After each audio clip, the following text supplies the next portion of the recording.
Hey guys, thank you for tuning in again for another exciting episode of YOML. This is the Year of Magical Learning podcast. And today we're on Reflection 275, a brand new book, but it's a two-part reflection. And today is part one or two. So, Chris, what you got for Yeah. us today? Yeah, this book was inspired by you, True. You're probably half this reflection. The book's called The Complete Guide to Fasting, Heal Your Body Through Intermittent All Day, Alternate Day, and Extended Fasting by Dr. Jason Fung and Jimmy Moore. And this is part one of two. Have you ever heard of the book called The Obesity Code? Yep. So this is the author that wrote The Obesity Code, Jason Fung. I actually haven't read that one, but I've heard that's like a pretty famous book. This book's all about fasting, the importance of, or the why we fast, why we don't fast. I mean, it was actually really fascinating. My reflection title for this one was Feast and Fast. You can't find balance without both ends of the spectrum. One of the things that I learned the most in this book, this is a reminder of don't do it alone. It should truly have a balanced, purpose-driven life. Like we've talked about a million times, right at the heart of purpose is meaningful work and meaningful relationships. Really sucks if you don't have anybody to share it with at the end of the day, kind of thing. Obviously, I have Amelia, I have my wife, I have friends and family, but you and I, we meet every night. You're a part of that equation. You're a big part of that equation. And a lot of this wouldn't be possible without you, right? Amelia and I love what we do every day, but the different core values, right? The different core values with different meaningful relationship. For each of those, you need the components of the core values, the meaningful work, and the relationship. Because without the ability to share the ideas, you're missing half of it. Exactly. You can't really have a meaningful relationship if it's a one-sided exchange. Like you have to be a little interested in humoring me around tennis. I got to humor you around stuff like fasting and other things that you do. The point is to get to know when you care about somebody and when you care about what they, a meaningful relationship, you learn what they care about and then figure out how you can, learn what they're doing, connect on that even more, right? Right. So, you never told me to fast or anything like that, but you've been doing this stuff yourself for how long now? Like, probably a couple of years. I mean, or a year. Yeah, about 2 years. 2 years now. 2 years.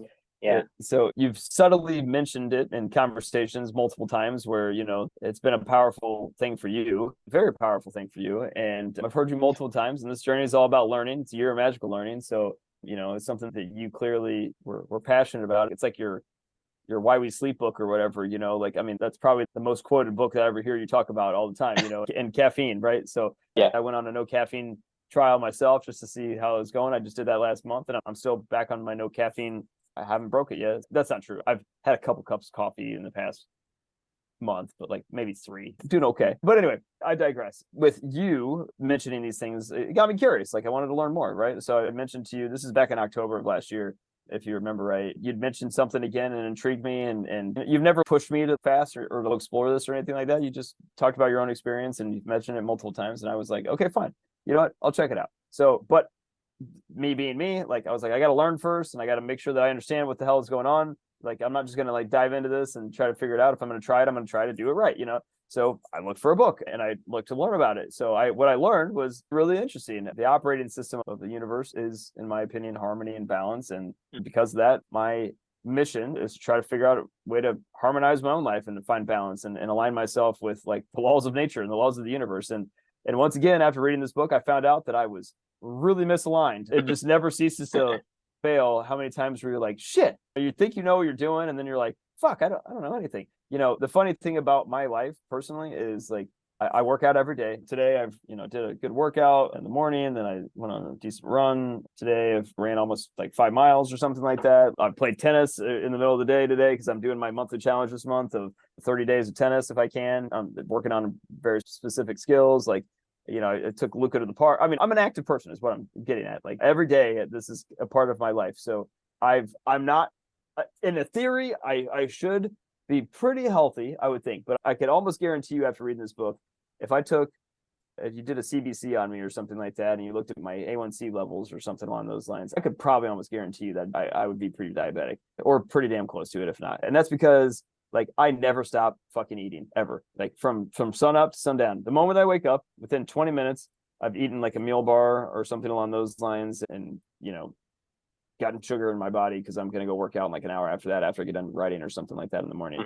Most of the time, I would probably eat until I'm drinking a glass of wine, like right now, because I told you this is a long week, so I'm like sugar in that, whatever. Until I go to bed, I'm usually consuming some form of sugar or something along those lines, like a glass of wine and putting a little sugar in your chamomile tea isn't like like I'm a fucking, glutton or something along those lines. But the point is I never stop eating and I never stop consuming sugar. And I've noticed the effects on my body when I do it. And I didn't notice it really until this, but that was the big aha that I had. Like, I never give my body time to process anything. I consume food all day long in some form, and I never give my body time to rest, feast, and then fast, right? So that was a huge reminder for myself that it's not just what you eat, it's when you eat that matters as well. Like, you can eat the best diet ever, the most well-rounded, balanced diet. Like, I eat gluten-free, I eat dairy-free most of the time. That's not totally true anymore. I eat a lot of cheese these days just because I reintroduced cheese in my life, but I don't eat milk at all. Like, no milk. But anyway, like, I'm very cautious about what I eat, what I put in my body. Like, I eat pretty healthy throughout the course of the day, but that didn't change the fact that I still never gave my body time to rest at all. I was totally unbalanced. That was what I did. After I read this book, I did my monthly challenge for fasting for October, and it was really fucking hard. I struggled a lot. I've done it actually another monthly challenge of this. It was in whatever the month of Ramadan was, like April, I think, or something like that, or March. I tried it again, and I did a lot better that time.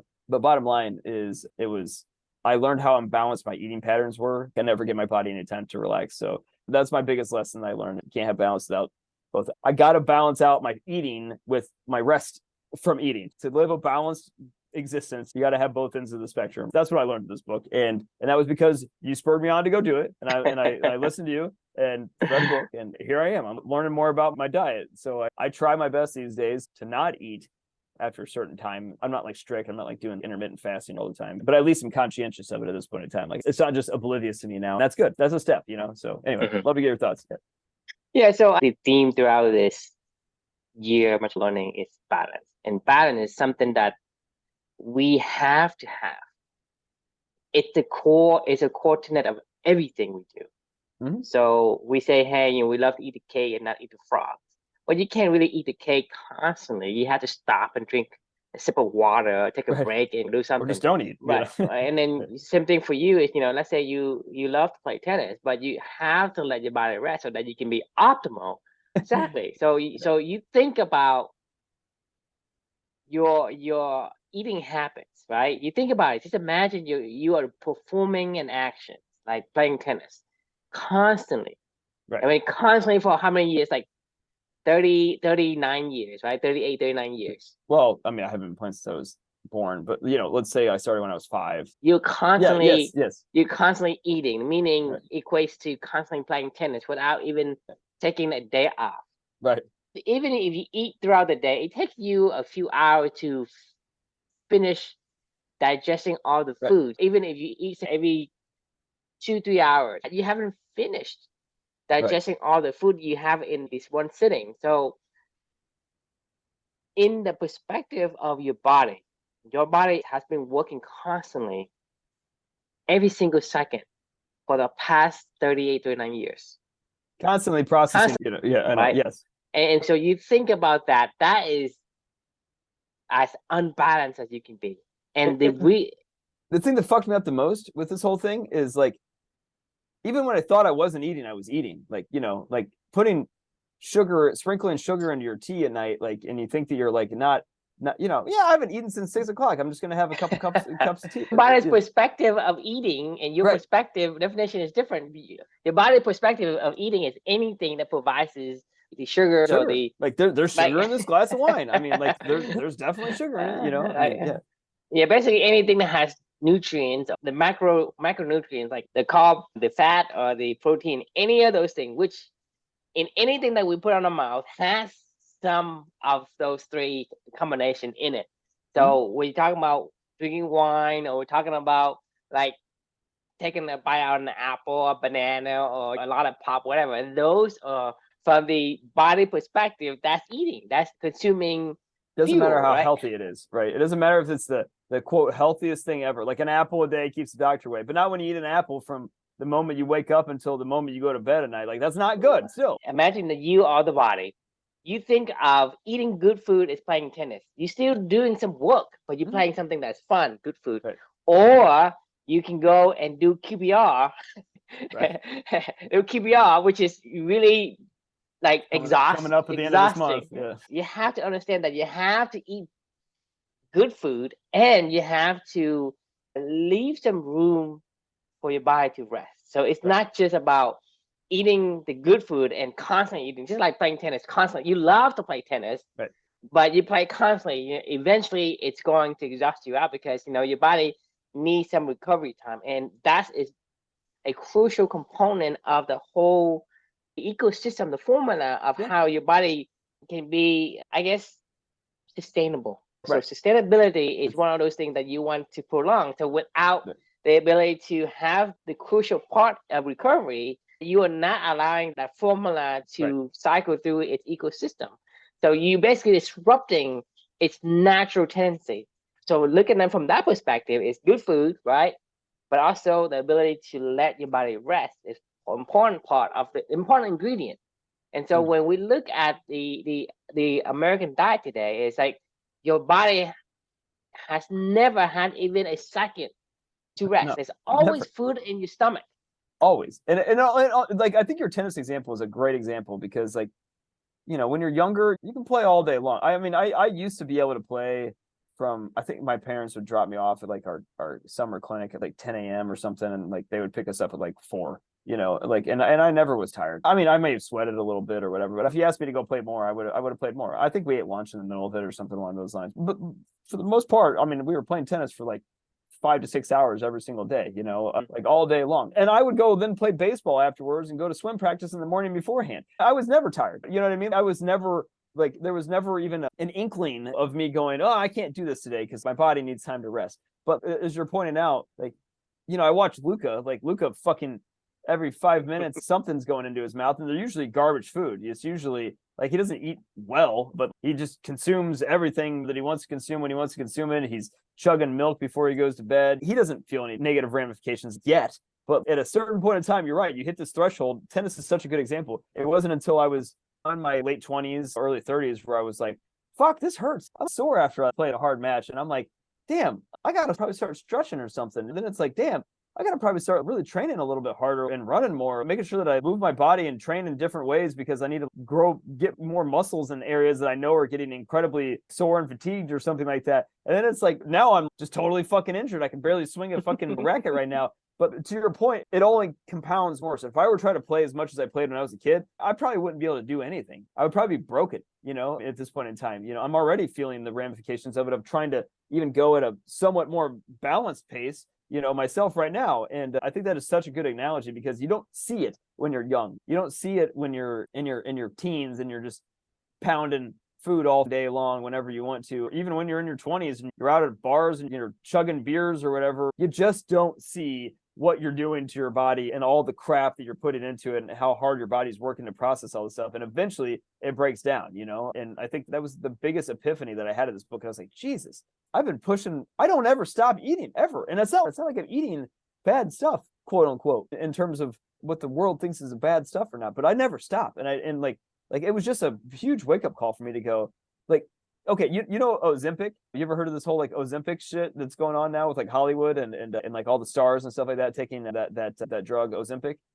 No, I'm clueless about all the news, media, celebrities. I don't know who they are. I don't really care. Do you know what Ozempic is? I don't know. Semaglutide, Govy and Ozempic and Rybelsus are like the 3 main drugs, the brand names of these drugs. They were originally made for people with diabetes, right? Do you know what they do? No, not a clue. They make you not hungry? They're an appetite suppressant drug.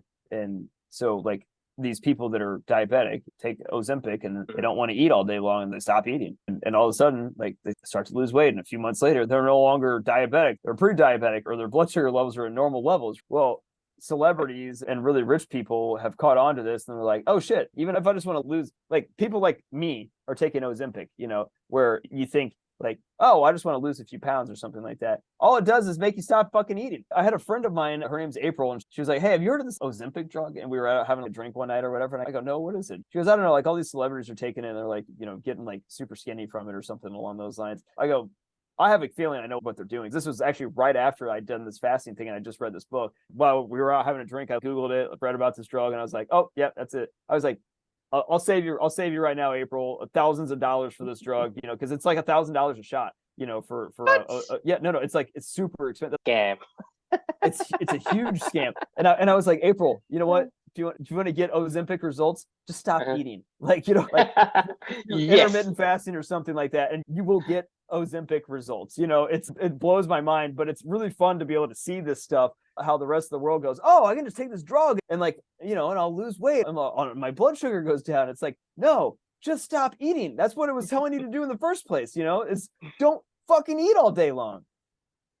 Right. I mean, the thing is, people, so like I said, people, I guess, give up the ability to think for themselves because we are conditioned to look for answers and not come up with our answer ourselves. So Right. anything's on TV, and I don't know if these celebrities are doing it on purpose or they do it for money. Sometimes these company will get these celebrities to do it so that you get the social proof, so other people will buy it. And so for me, that's another propaganda base where you're trying to get. Why the celebrities taking them? Their doctors are prescribing it to them in Beverly Hills and saying, oh, you need to lose 10 pounds for your next role. Like, here you go. Take this Ozempic drug. I think it's more propaganda than just that, because why do you start with the celebrities? Because celebrity is being watched by the masses, and celebrity, you're not gonna make any money from celebrity. Yeah, you can charge them a few $1,000s a shot. You can even make $1 million, but drug companies are making billions and trillions of dollars, and the money comes from the common. The celebrities are taking this. As a matter of fact, like, the controversy is, like, there's a shortage for actual diabetic patients, and doctors are prescribing this for like rich people just so they can lose 5 pounds. Like, this is that's where the controversy is. Like, celebrities aren't endorsing this. Celebrities aren't out there saying, I'm taking Ozempic. Like, everybody knows what's going on, like in Hollywood and stuff like that right now. To me, it doesn't make sense. How can you be shortage of drugs, right? You just make them in fucking lab, and so you can make as many as you want. So shortage is a bunch of BS concept to me. So there's limited availability of the 2 milligram solution and blah blah. That's what I'm saying. This is basically a propaganda. Like I said, there's something I'm missing. How can you fucking have the ability to have shortage of drugs? It's something you fucking made from chemicals. So, like I say, it's not like you go out there. Let's say I want some redwood tree and have to wait for the redwood to grow 100 years. There's limited supply. But for drugs, you can produce any. Just manufacture it. Yeah. That's what drugs are. I mean, like 99% of all the drugs come directly from the lab. So, I mean, even marijuana, you have to grow, and there's no storage of marijuana. And so, even for that particular case, I just don't see how this is shortage, and it's limited supplies, and diabetic patients are not getting it, and blah blah. To me, it's a bunch of propaganda. Right? That could totally be. I mean, I don't know what's actually going on with, like, Novo Nordisk or the other companies that are making similar drugs. But like, my point they have to limit the know, supply so that they can charge you $1,000 a shot. Because if it's they're available, insurance then companies $1,000 shot, but like, insurance is paying that for the regular diabetes patient. right? Because Nordisk or whatever is still going to get the money regardless who pays. I mean, they're gonna have to justify, hey, this is $1,000, and you give to this patient, because you have to justify the companies to pay you, and the company that they insure you is gonna have to justify, hey, you now have to raise your premium rate. It's all about limiting supply so that you can raise the rate. To me, it's business, right? What is the Ozempic RX only $129 a month? That's not right. $892 per month is the cost for Ozempic.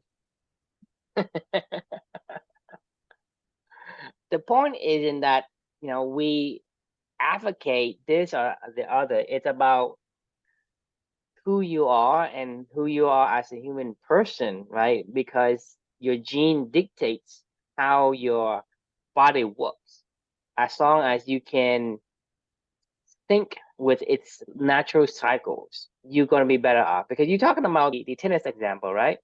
Because the thing is, when you're younger, you have less technical debt, and because of less technical debt, you are able to recover faster. So regardless of whether you feel that you are tired, exhausted, you are basically taking on technical debt is, if you understand what technical debt means, Yep. it's basically like compound. If your shoulder starts to hurt when you're 39, if you had played harder, like back when you're younger, right, than you did, right, you would have had shoulder pain when you're 35 because the compounded I did. APR, right? I No. did, Let's yeah. say whatever that you did Right. when you're 10 years old. Let's say you Right. you do more than that. Your shoulder is gonna hurt before that because your compound interest is gonna come due quicker. So that means that without understanding how your body works, that's why I'm so like intrigued about the book While We Sleep, and I want to share with people because I think it's valuable information for people to understand. There's so much benefits you can have from just following the cycles of how your body works. Talking about like your memory, even people who has like dementia, right? If you don't sleep, you're gonna more likely going to develop dementia because there are technical debt in your brain that you never had the ability to go and correct.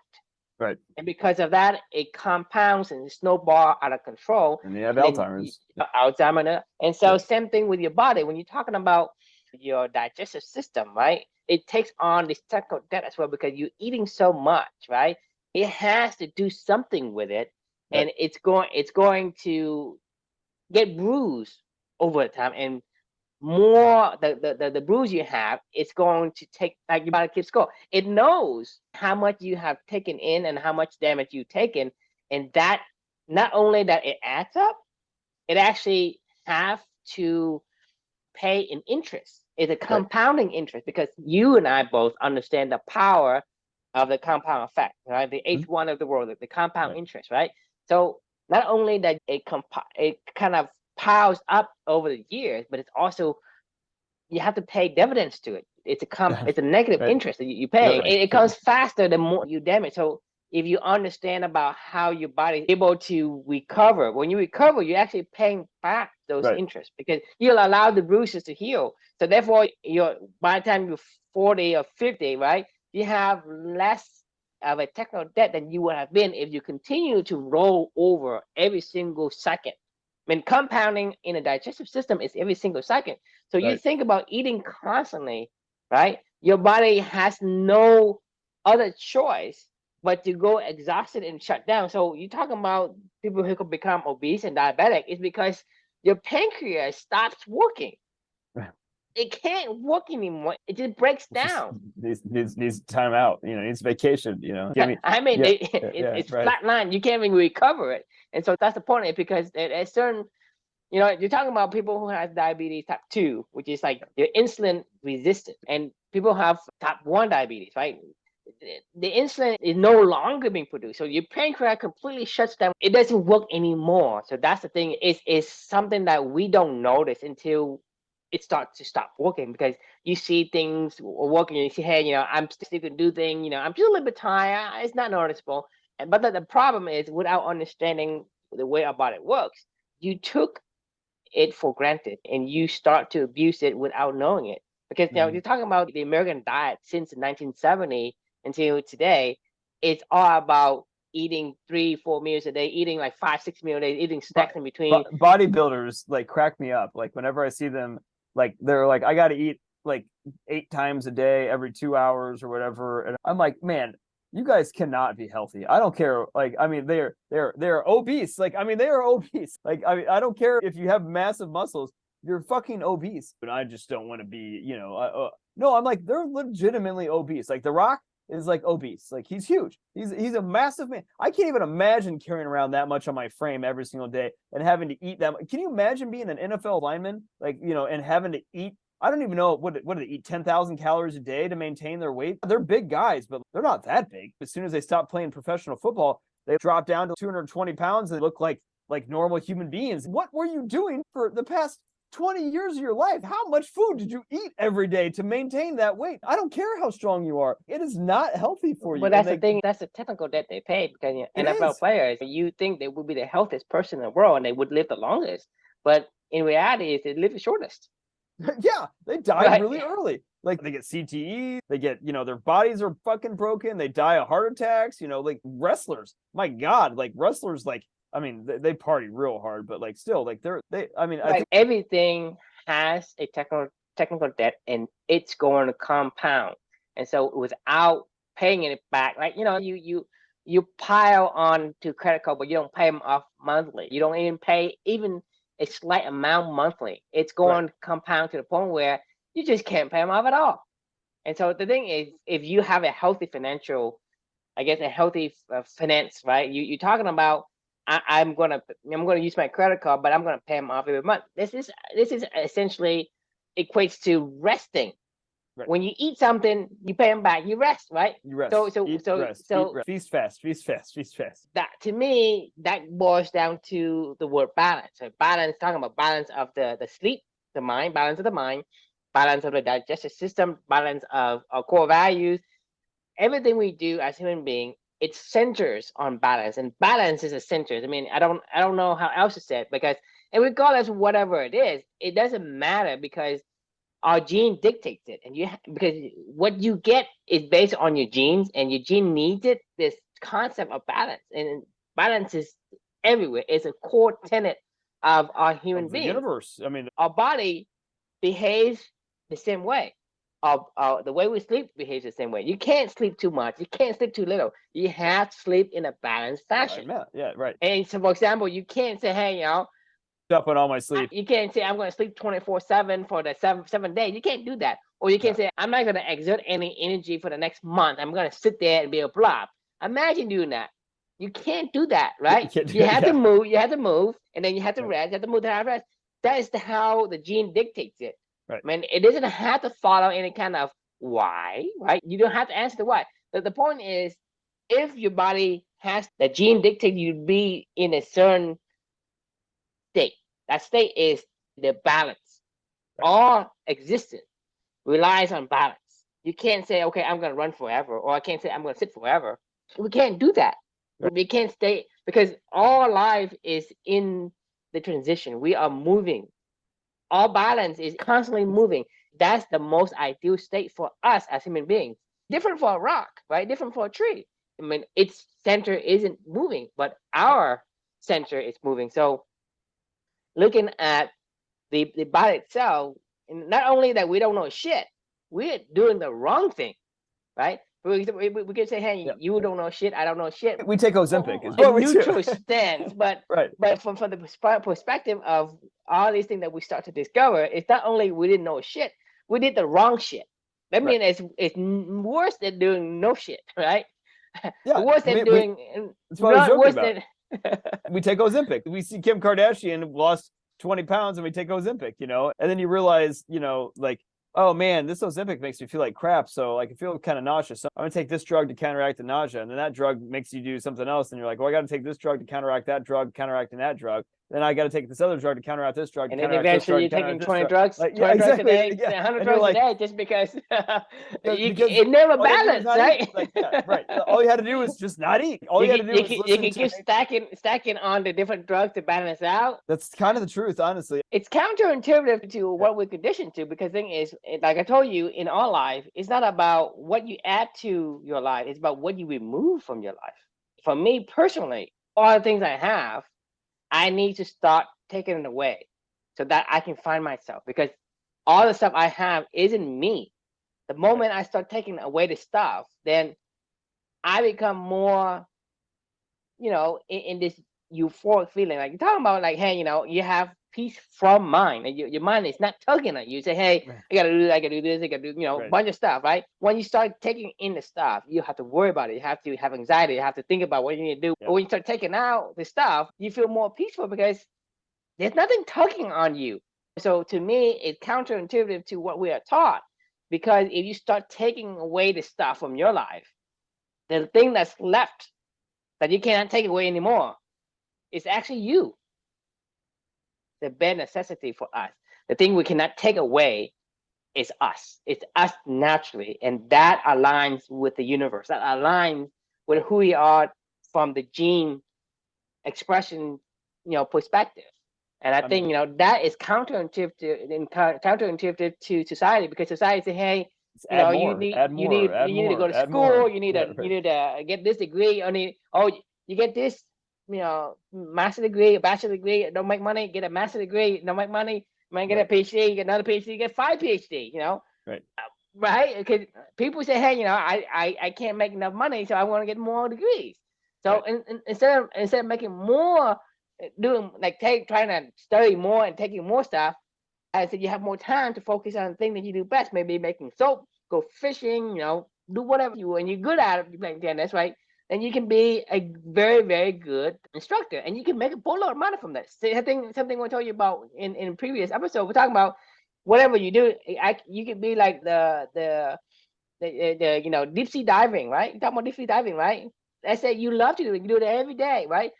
Because you're so good at it that when some luck comes to somebody, your luck comes to you because you create something that no one can ignore. Because when they find a treasure map that their great great great parent leave them in the attic somewhere, right? They're not gonna go to some Joe Schmo deep sea diving to go find the treasure, right? And so that's what I'm saying is, when you do the thing that you love, it has so many wins, and that wins essentially give you not only the presence of who you are, but not the clutter from the things that you're supposed to pile on. Because the moment you pile on, you're distracted and percentage of focus is shifted. So you don't have enough time to focus on what you do. Just like we are today, we're stuck in this rat race where, so the thing we do isn't really aligning with us. We're not eating the cake all the time.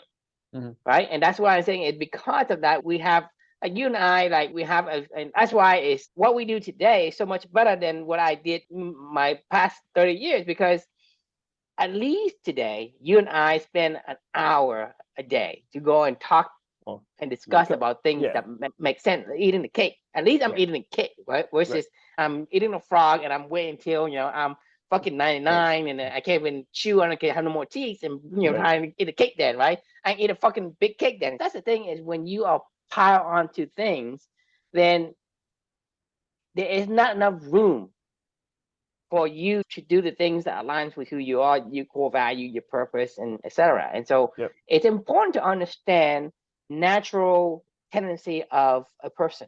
You go back to understanding your purpose, your core values, because that is be with my stand. Yeah, okay, there you go. Are we beyond that?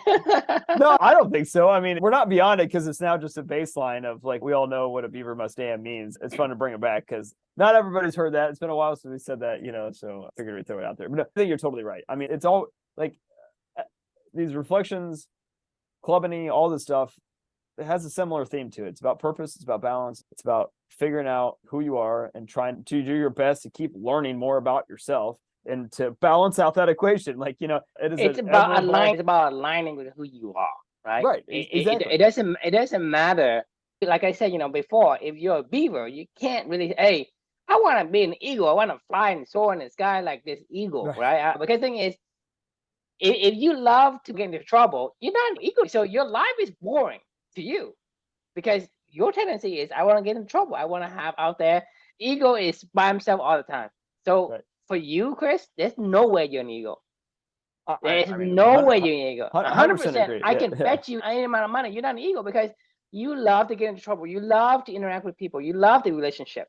I just like to do shit and to do fun, to try new stuff. Exactly. Like, I love it. That's what the characteristic of this. Love Everyone extrapolate that to a human being, which is much more complex than just a beaver or a raccoon. But you can't run away from who you are, from the core, the basic level of who you are as that entity, that animal, that species, whatever it is. It'll catch up to you. I mean, no matter, like you said, it's not a matter of if, it's a matter of when. Like, it'll catch up to you. Like, I mean, this is stuff that, like, there needs to be a human course, like in school. Like, you should learn about humanity. Like, we have social studies, we have history, geography, we have math and science and whatever, and languages, but we never have a course on what it is to be a human, like learning about humanity, doesn't that sound fucking weird that we don't learn about ourselves in school? Like, we learn about random ideas and concepts that we came up with, like that's what we learn about. But wouldn't it be better to just learn about ourselves first and go, oh, I get it. Breathing's really important. Eating's really important. Sleeping's really important. This is really important. Exercise is really important. Like the chemicals in my brain, this is how it works. I can imagine you could do that for 8 years with a kid in K through 8, or something like that, or start teaching them when they're in 6th grade through 12th grade or something. My point is, we study earth science, we study the solar, like the universe, like you don't fucking even see the anything beyond the sun and the moon, right? Why do you want? For me, when would the fuck would I go to Pluto or Uranus, right? You think about it, but I don't learn about what I eat. I learn about some shitty rock that I don't. You sleep I don't every even day. see it. I don't even see it. Right. Well, you see yourself every day, like. But my point is, we study earth science, we study like this rock formation, we study like all this. What for? With the basic stuff, you don't teach. Eat the right food, right? Eat the real food that aligns with who you are. If you're a celiac, don't fucking eat gluten. Right. Because sugar, right? Why do you need sugar? Why you shouldn't eat? You need those things. What would you think? When you you think a kid that's chugging 8 Mountain Dews a day, if they learned like how much this affects their body, like they would go,